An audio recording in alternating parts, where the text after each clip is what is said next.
사회초년생들이 요즘 처한 경제적 상황이 되게 어렵다고 하는데 구체적으로 어떤 어려움들이 있나요? 제가 사실 요즘 그런 질문을 합니다. 요즘 어떠세요? 근데 대상은 다른데 네. 대답은 같아요. 그 살림을 책임지시는 주부님들도 어렵다고 하시고 직장 생활하는 봉급 생활자들도 어렵다고 하시고 뭐 가게를 운영하는 사장님들도 어렵다고 하시고 거기서 알바하시는 네. 청년들도 어렵다 그러고. 근데 그 중에서도 가장 어렵다고 할 수 있는 사람들이 취업을 준비하는 청년들이 아닌가 그런 생각을 좀 많이 해봐요. 청년의 정의가 만 29세인데 청년이 사회 진입을 위해서 준비를 하지만 결국 사회 진입을 하는 시점은 만 30세가 넘어서 실제 그런 것들이 이룩되는 그런 자기의 사회 진입이라는 어떤 꿈을 이룩하는 그런 시점이 돼서 결국은 청년이 아닌 시점에 사회 진입한다. 다시 말하면 사회 진입 시기가 계속 지연되고 있다라는 건데요. 최근 들어서 2013년 이후로 보시면은 계속 실업률이 늘어납니다. 그렇죠? 그렇죠. 근데 이 늘어나는 속도보다 청년 실업률의 상승 속도가 더 가파라요. 가파른데 아직 2018년 통계는 안 나왔지만 현재 한국은행의 잠정치로 보면 10%를 넘어섰습니다. 청년 실업률이. 이 청년 실업률 10%를 넘어선 청년 실업률은 IMF 직후 수준입니다. 그러니까 어마어마하게 심각한 상황인 거예요. 결국 학생들이 사회 진입을 지연되는 거고 그러면서 결혼 연령도 늦어지는 거고 그리고 뭐 출산율도 낮아지는 거고 모든 사회 문제가 시작되는 게 아닌가 그런 생각을 사실 많이 해봤거든요. 청년들이 사회 진입이 느려지면서 이제 부모들이 자녀를 부양하는 기간들이 상당히 그렇죠. 빠르게 늘어나요. 저희 연구소에서 한번 조사한 게 네. 뭘 했냐면 네. 50대, 60대 부모님들 대상으로 이제 자녀를 키우는 부모님들 대상으로 자녀가 독립하기 전에 부모님이 그러니까 그들의 부모님이죠. 부모님들이 부양 상태에 빠지는 경우, 간병 상태에 빠지는 경우, 일종의 더블 케어 상태에 그렇죠. 빠지는 부모를 더블 조사해 케어. 봤더니 네. 한 30% 정도 돼요. 네. 애들 청년들 입장에서도 이제 말씀하셨듯이 취업이 어렵다 보니까 또 취업을 하더라도 소득이 그렇게 많지 않다 보니까 부모들한테 독립을 못하는 문제들이 네. 있어요. 계속 의존.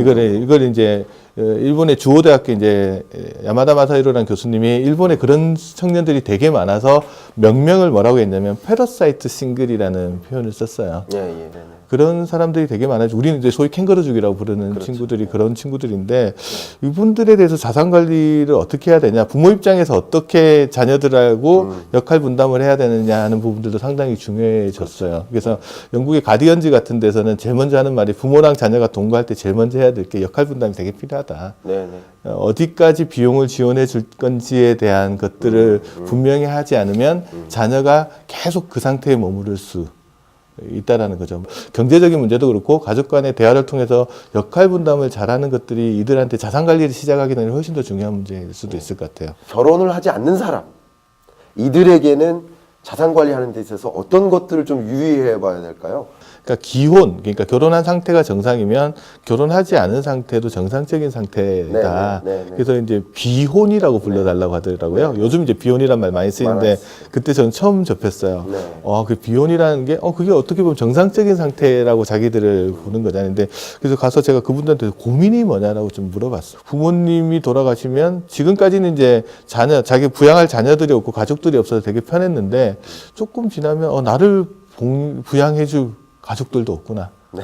라는 생각들이 화가 났는데요. 그렇죠. 그래서 두 가지 필요성을 느낀대요. 네. 첫 번째는 내가 갑자기 아프거나 다쳤을 때 네. 어떡하지? 네. 이게 치료비의 문제이기도 하지만 당장에 다치거나 아픈 기간 동안 일을 못하기 때문에 소득 단절의 문제가 생겨요. 그렇죠. 그래서 거기에 대응을 어떻게 할 거냐 하는 것들이 되게 문제고, 그래서 아프거나 다쳤을 때 목돈이 나오는 금융상품, 예를 들면은 중대질병에 걸렸을 때 치료 기간 동안 큰 자금을 보전해주는 상품에 대한 니즈들이 되게 있더라고요. 네. 그거를 이제 좀 고민을 좀 해봐야 될 부분들이고요. 두 번째는 내 집 마련에 대한 욕구들이 되게 강하더라고요. 그렇죠. 만약에 어떻게 되더라도 집 한 채가 있으면 예. 어떻게든 살 수 그렇죠. 있겠다라는 생각들이 있고 노후 준비의 중요한 수단 중에 하나가 집이 있으면 그 집을 담보로 주택연금 같은 것들을 받을 수가 있거든요. 네. 네. 상대적으로 이제 혼자 사니까 뭐에 대한 니즈는 없나 그러면 죽었을 때 큰 돈이 나오는 종신보험 이런 거에 대한 니즈는 없어요. 네네. 그런데 자기의 노후 문제, 노후 생활비를 어떻게 할 거냐라는 거, 거주 공간에 대한 그 고민하고 갑작스럽게 질병 사망에 어떻게 대처할 거냐라는 부분에 대한 니즈들이 되게 좀 많이 있는 것 같습니다. 저도 상당 부분 동의하는 바들이 많은데 저도 이제 1인 가구에 대한 연구를 좀 많이 해봤었거든요.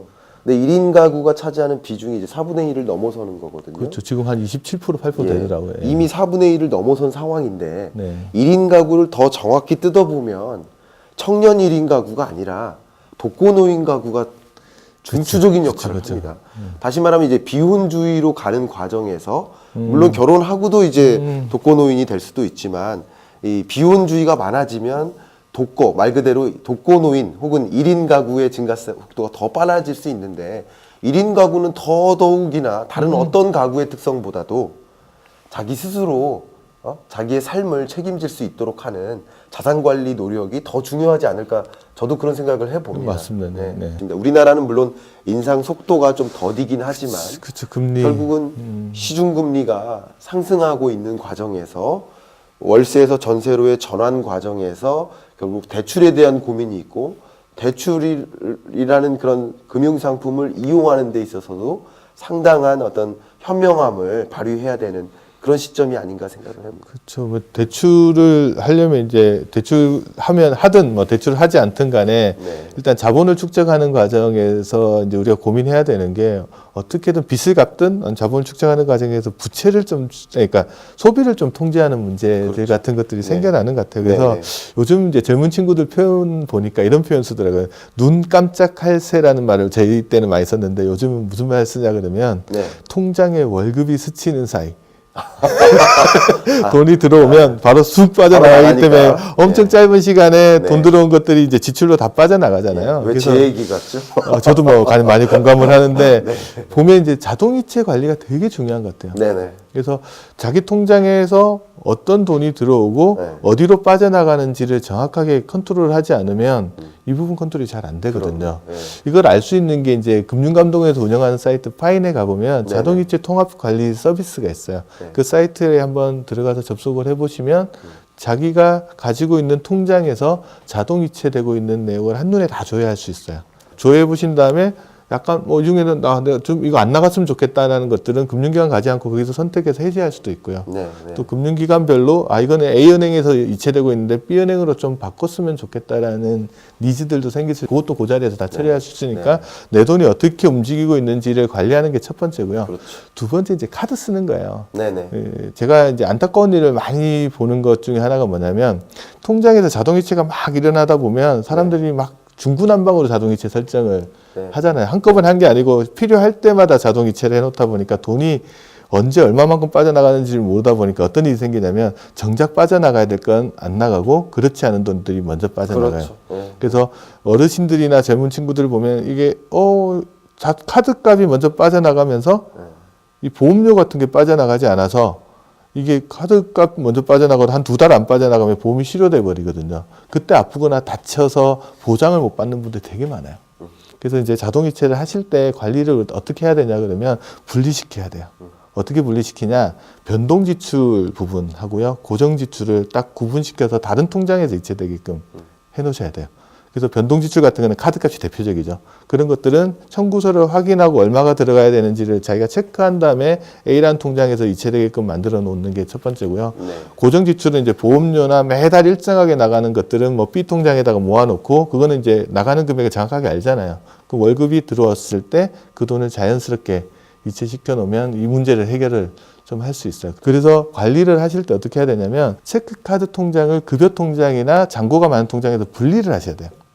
분리를 하셔가지고 그 통장이 어떻게 하냐면은 내가 한 달에 뭐 30만 원 쓰겠다, 50만 원 쓰겠다 의사결정을 했으면 월급날이나 이날 30만 원, 50만 원을 그 통장으로 넣어놓고 체크카드를 쓰기 시작하는 겁니다.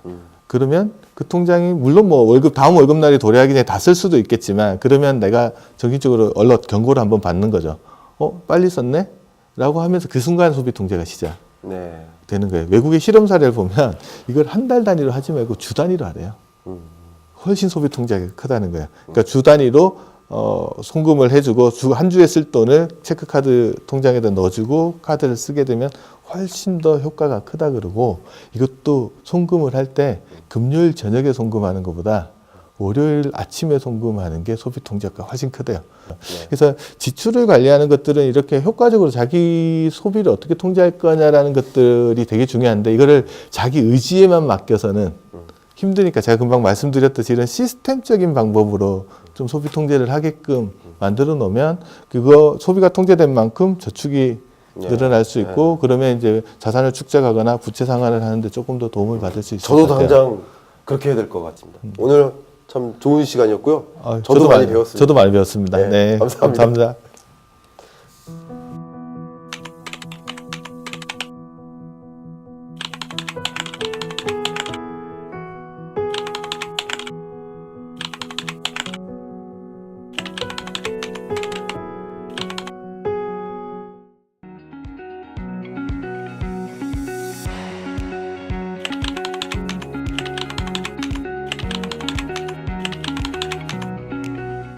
자, 그러면 이제 어느덧 이제 30, 40대가 더 접어들면서 이제 결혼을 하고 가정을 형성하시는 분들이 계시잖아요. 네네. 경제적으로 봤을 때는 한 30대 중반에서 40대가 어떤 시기라고 할 수 있을까요?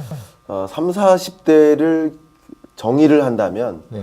부양 부담이 시작되는 시기다.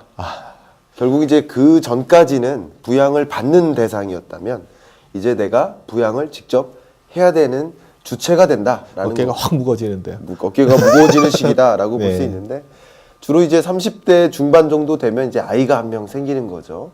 그러면 그쵸. 자녀 부양 부담, 그리고 교육 부담. 그래서 새로 생겨난 그 신조어가 에듀푸어죠.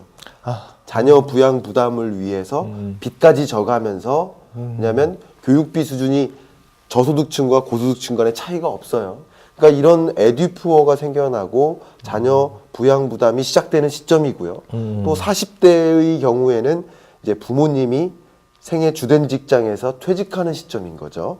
그러니까 그쵸. 결국은 부모님 부양까지 책임져야 되는 이제 이제 자녀와 부모님을 다 부양 부담을 짊어져야 되는 그런 시점이라고 볼 수 있겠습니다. 그래서 이제 제가 많이 받는 질문 중에 하나가 30, 40대, 노후준비 필요한 건 알겠는데 네. 도대체 어떻게 어디부터 시작해야 될지 모른다는 네, 네. 질문 되게 많이 받거든요. 이제 네. 그런 질문 받으면 제가 말씀드리는 거는 완벽하게 준비된 때 뭘 시작하긴 되게 어려워요. 그래서 네. 첫 번째 해야 될 일이 뭐냐면 자기가 지금 가지고 있는 것부터 좀 점검을 한번 해보라 그래요. 네. 그러면 내가 가지고 있는 것 중에 나는 안 했지만 국가가 좀 준비시켜 주는 게 있어요. 네네. 그래서 국민연금 같은 게 내가 얼마 정도 되는지 한번 확인해 볼 수 있죠. 예를 들면 본인 거랑 뭐 요새 맞벌이 많이 하니까 배우자 거가 국민연금공단 홈페이지나 통합연금 포탈 홈페이지 가면 언제부터 얼마 정도 받으실 수 있는지가 네. 조회할 수 있거든요.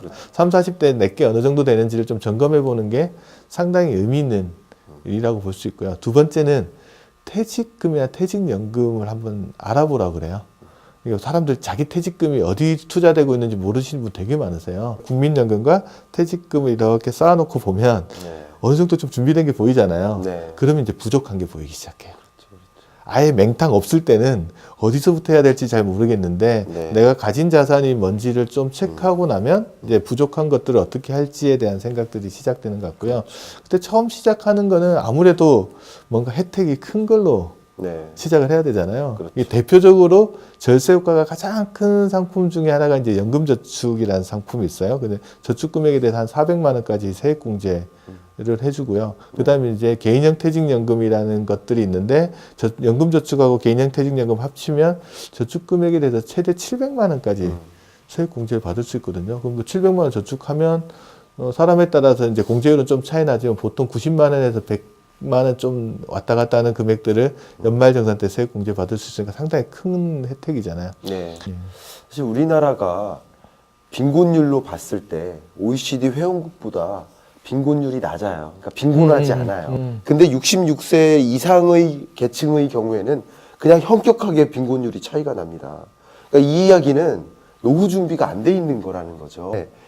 노후 준비에 대한 관심, 노후 준비를 하고 있다 여부에 노후에 대한 서베이 조사 결과가 있습니다. 통계청에서도 네. 있는데 30%가 안 됩니다.